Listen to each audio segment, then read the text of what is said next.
Buongiorno, sono Cataldo Anzalone del ristorante Malavoglia di Via Lecco 4, Milano. Il ristorante nasce nel 1974 con il proposito di far conoscere la cucina siciliana di pesce.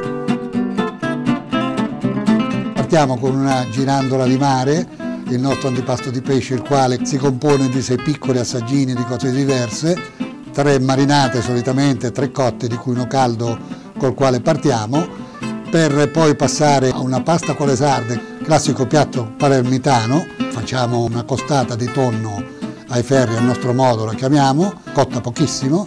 A parte nel piatto serviamo del rafano grattugiato imbevuto di salsa di soia, un involtino di pesce spada classico del messinese. Anche questo lo abbiamo estrapolato da una ricetta antichissima, tramandateci da un certo duca di Salaparuta. Sarda beccafico, altro piatto importantissimo palermitano, anche qui è pieno di storia.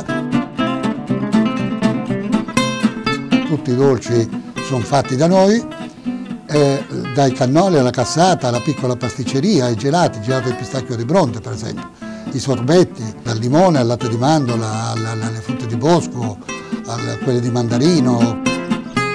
Un saluto agli amici di Love Resto e con la speranza di averne più possibile come ospiti